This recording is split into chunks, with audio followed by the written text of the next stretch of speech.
Hi, this is Kay here with another in a series of videos about the sage. This is how I make a smudge today. Hey, Howard. Howard's coming in. We're out here. This is Russian sage from northern New Mexico. This is mallow, I think. If I get any of these identification wrongs, I'm sure your category people will tell me.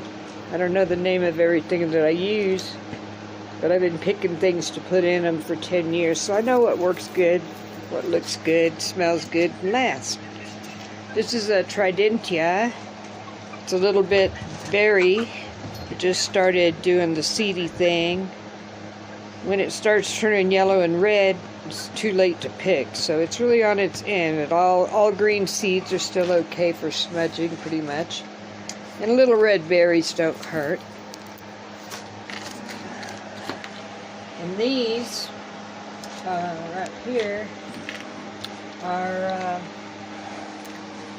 a white Artemisia that grows. It's kind of like a Mexican Artemisia, but it's a little white sage smelling like thing. I got some of that to put in. I often make a combination of whatever's locally. Here's some that's not. There's some of the leaf. It's really nice. And Howard will tell you it smells really good. Yeah, we call it white sage. Yeah. It's our white sage. Now I use, there's a little of this like a hanging vine, and I don't know what the name of it is.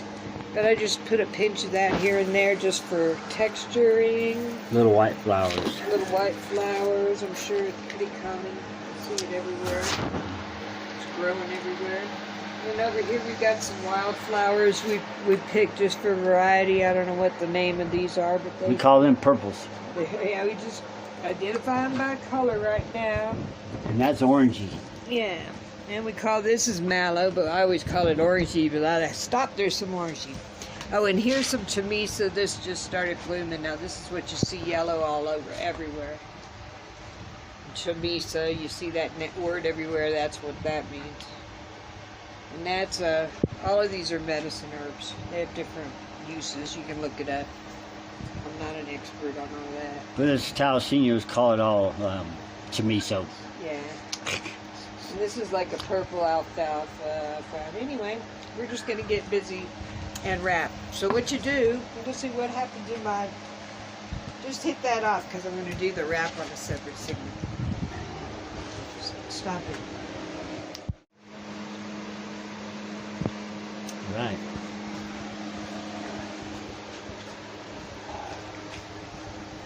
Okay.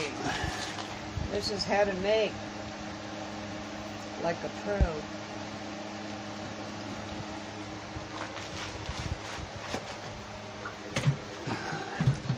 Now, just take some of the smudging material. That's all this stuff I got down here. White sage, Russian sage, 3 kinds. I like to have 3 kinds. I don't always do though. Sometimes I just make it all at once. A little bit of Russian sage.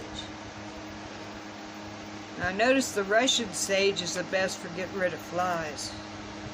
And the white sage is best for doing enclosed type smudge. Most of my smudges are combinations of things, so that as you go through the stick, different things burn and it smells a little different. It doesn't get boring.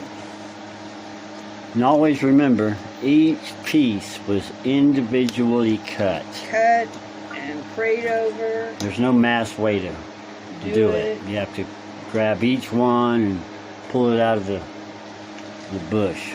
And what I do is I just make a little bouquet in my hand. Just lay things on there. You know, everything goes together. It's the natural design of the universe. They all go together, all the flowers. How did that happen? All local. How could everything look all so Taos good? Plants. They're all Taos plants. They all look good together. So then I want to have, well, that's good enough. It's pretty. You just make it till you think it's pretty. Oh, there's a little bit of yellow. That's what I want to put a little bit of chamisa in the front for the top. And The bottom makes a handle for you to hold while you smudge and burn it, or put in a vase. So I like to leave 3 or 4 inches so you can put it in a vase. And the string is embroidery thread. It's cotton, as far as I know. But you can take the thread off when they're dry, and they'll still hold together. So if your thread is loose when you get your smudge, it just means that the water went out of the plants as it's supposed to be, and what happens is the leaves hold on to each other after you, when you tie them like this, and things won't fall out really even if you take the string off. So I'm just wrapping back, around and around. That's how I do it. Hold it up. Then you dry. There you go. Now these, when you burn it, these will kill germs in the air for up to 90 days. How long? Up to 90 days. Yep. In a small room. So they're very effective as clearing agents, prayer agents, and decorative stuff. You can just hang them up by the string too on your wall and leave them like this. When they dry, they'll keep their colors virtually forever. They found sage sticks and tombs. I found one in this house when I moved out here. It sat out in the desert for years. It was so good. So they're all good. That's it. Put it on. All right. Bye-bye.